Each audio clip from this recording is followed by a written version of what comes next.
Hello and welcome to Riverland Women, the podcast which celebrates the amazing achievements and inspiring stories of women across South Australia's Riverland. I'm your host, Kerry Lush from the Podcast Station. I'm a freelance writer, podcast host and coach, and I'm a former ABC radio broadcaster. Join me each week as we meet some of the extraordinary women who call this region home. This is Riverland Women.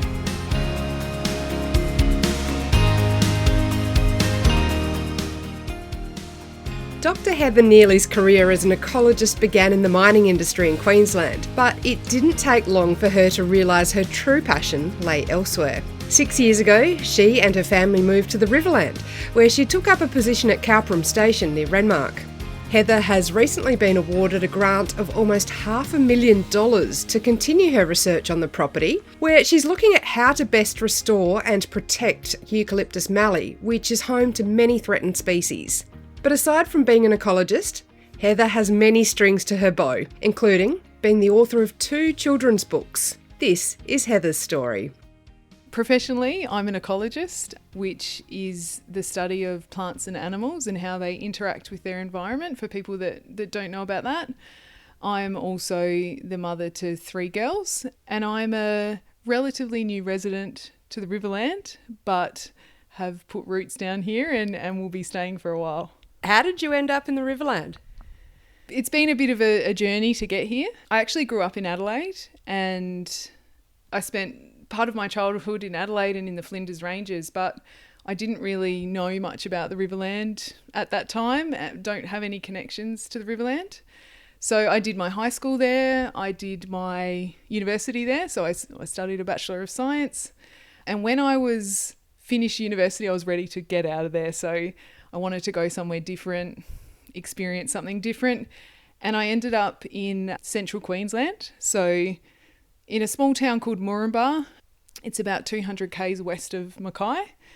And I got my first job as an environmental scientist. So I was actually working in the mining industry, which it didn't take me too long to realise that probably wasn't the industry for me. But I met my now husband there, so I got something good out of it, and also learnt a lot. Moranbah is very different to Adelaide, you could probably imagine. It's in the middle of Queensland. So after that, Jason and I moved to Roxby Downs in South Australia. While we were in Roxby, I had the opportunity to work for a conservation group up there called Arid Recovery, and I was studying dingoes, cats and foxes and how they all interact. So that was really interesting. We then moved to Brisbane, and I was working as a consultant there. I got to do some work up at the top of Cape York in Weipa and around that area, so that was really interesting. And eventually we ended up in Townsville, which is in far north Queensland, and that's where Jason's family are. When we were in Townsville, I'd sort of, looking back over my 20s, thinking about all these different jobs I'd had, I realised what I really wanted to do was research. And to be a researcher, you really have to do a PhD first. So I started a PhD. Once I'd completed my PhD, I was looking for a job. So just to explain, during my PhD, I was working on a cattle grazing property, and we were looking at how different cattle grazing regimes affect the biodiversity, so the plants, the animals, everything. And so with that kind of experience, I was then looking for a job that was, going to build on from that sort of area. And a job came up at Calperum Station. So I had to look up on the map to see where Calperum Station was, and realised it was in the Riverland, just out of Renmark. And yeah, it was a position to do research on Calperum, which is a conservation reserve. And I thought, this sounds like the job for me, and ended up getting the job, and thought I better come to Renmark and actually see what this place is like before I move the whole family down. But yeah, that's how we ended up here, and we've been here now for 6 years. So what was your initial role, you said, at Calperum? So initially I was on a 2-year position as a research ecologist. When that position finished, I have then stayed on to continue as an ecologist there. So how was it moving from Queensland, moving away from your husband's family to a region that you'd never really visited before and bringing your children with you as well? It was really interesting. There's actually quite a cultural difference between Queensland and South Australia. When I moved to Queensland, people would always ask me which country I was from because of my strong South Australian accent. So in a way, it was nice to actually flip the tables and come back to South Australia where my husband was the odd one out, you know, with his strong Queensland accent. But it was also quite interesting when we arrived here, just adjusting to the climate. I know when the kids first started childcare, I actually asked the childcare teachers, so do kids wear shoes here to childcare? And she looked at me as if it makes me sound like I'm coming from a different planet, but it was a genuine question at the time. So there's, quite a few differences, but no, we're glad that we've ended up here eventually. So it's quite casual in Queensland then? Yeah, definitely. I mean, Townsville in particular, you've got the weather factor. It's, everyone's out and about, but it's also a defence town, so it's quite a transient community. So we would certainly go down to the playground, meet someone there, and, they'd be at your house for a barbecue later that night, sort of thing. So very casual in that sense. How did you find it moving to the Riverland then? Well, we noticed that there's a sort of seasonal effect in terms of socialising. Winter's definitely the hibernation time, it seems. But no, it took us a while to sort of find a community here. I think COVID didn't help because we were sort of relatively new at that time. But yeah, we've certainly found just a really lovely community here, and getting to know, all the different families that are at school with our kids and stuff like that has just felt like we've really, slotted into just a beautiful community. You mentioned COVID, and you had your youngest daughter at about the start of COVID, wasn't it? So that would have been a pretty tricky time moving to a new community, and plus the border being right, or the border patrol area being right at your doorstep. Yes, no, it was. So we were living on Calperum at the time, just before COVID. I had my third daughter at the start of 2020, so I had thought, okay, this is brilliant. I'm going to be on maternity leave. I'm going to join every mother's group. I'm going to join every play group. Like, this will be great. I'll meet all these new people, be fantastic. And then, of course, that didn't quite work out the way I'd hoped. And then, yes, obviously the New South Wales, South Australian border was closed for a period of time.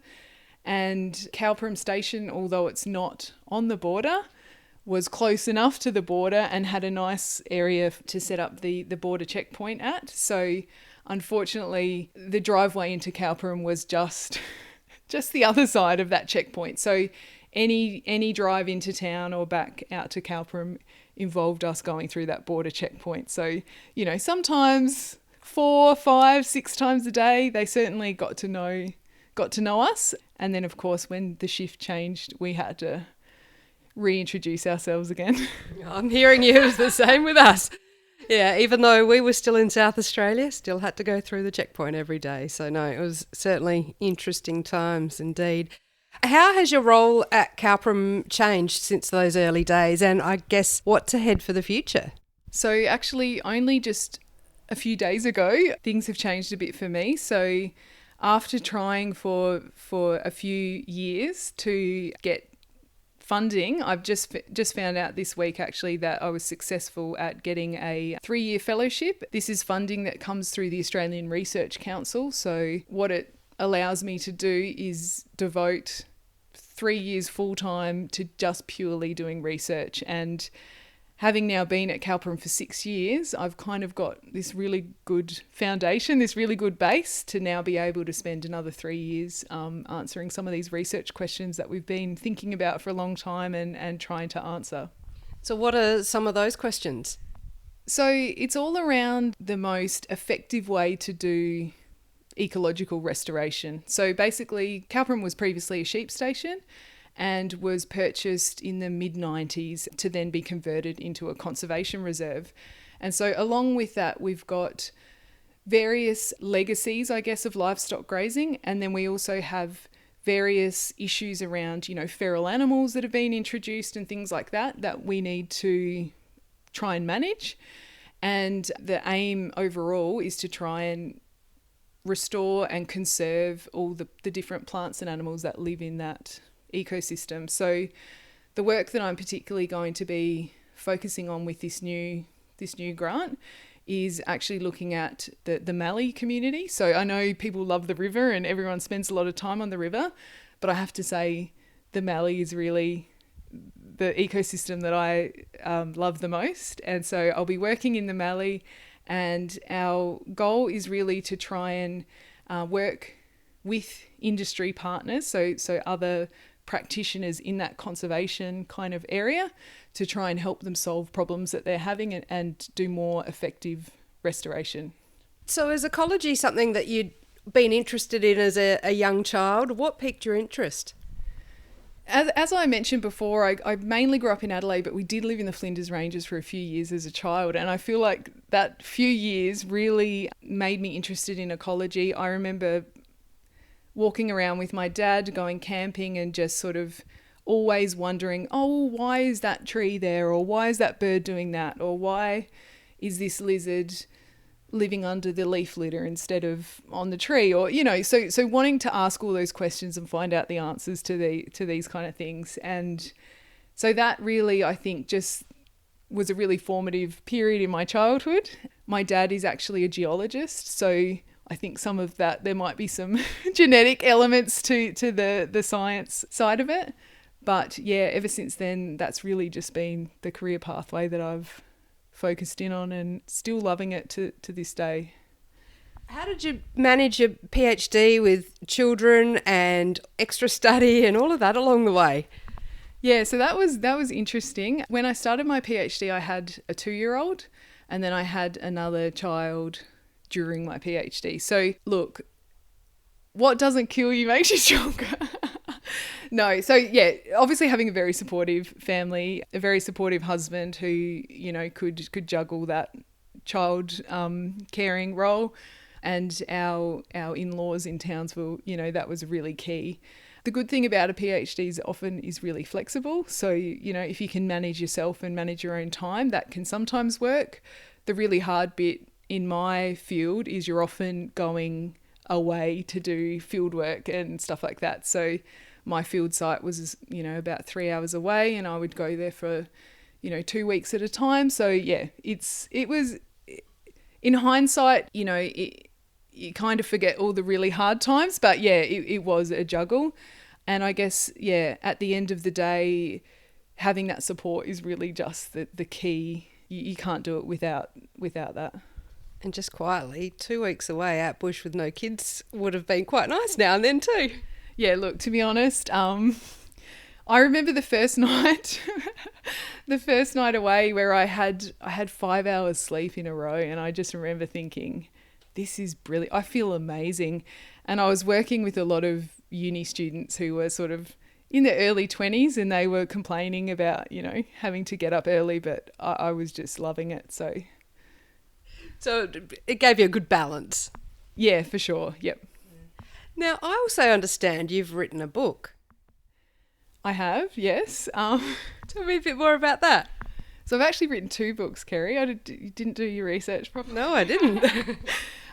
Yeah, so, all right. So the way that came about, to be honest, was procrastinating from doing my PhD. So the idea for the book came about when I had my oldest daughter. She was probably about 5. She was starting school, and she had a friend over, and they were playing in the backyard. So this was in Townsville, and a rainbow bee-eater came and landed on a branch somewhere in our backyard. And the kid who was over playing said, "Oh, look, it's a parrot," because, it was a colourful bird. And Imogen said, "No, actually, that's a rainbow bee-eater." And it just struck me when I heard that conversation, a lot of people don't actually know a lot about the wildlife that's even, in their backyard. And in Townsville, you know, you can have a lot of wildlife in your backyard. Anyway, I was talking to different friends. A lot of kids were really interested in learning about the wildlife that was in their backyard, but the parents maybe didn't know where to start, you know, where to get those kind of resources.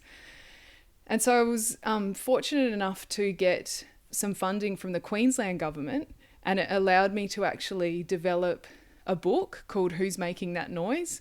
And it was all about talking about exploring wildlife in, you know, an urban or suburban backyard. And we were able to develop a bit of a education program that went with that, sort of a workshop for sort of 4 to 7 year olds, and deliver that to students in Townsville. So that was where that book came from. My other book, Barefoot Bee, is actually nothing to do with ecology. It was more of a reflection of parenting struggles and a child who refused to wear shoes. Tell me more about that. So yeah, I don't know if other people's children refuse to wear shoes or refuse to wear socks.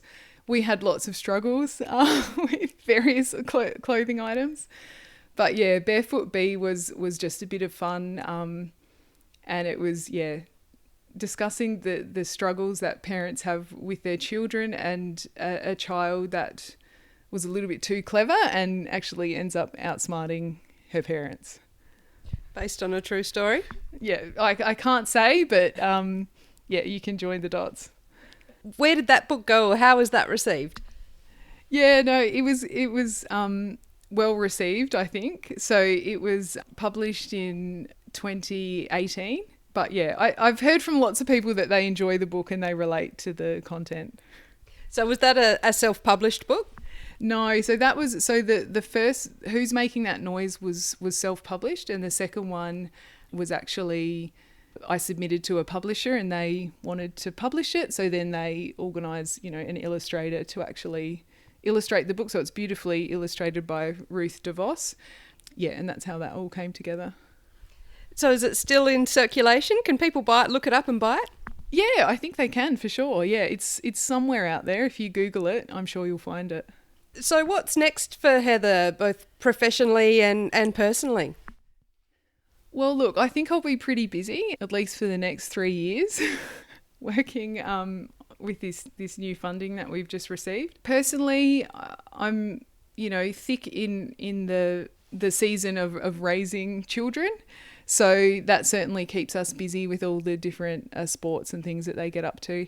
So no, just in a good place, I think, where things are manageable but still sort of learning new things and challenging ourselves every day. So the move to the Riverland has been a good one? Yeah, for sure. It's definitely, we're very happy here and we'll be staying here for a while. Do you miss Queensland? Yeah, I certainly miss, in the middle of winter, I certainly miss Queensland.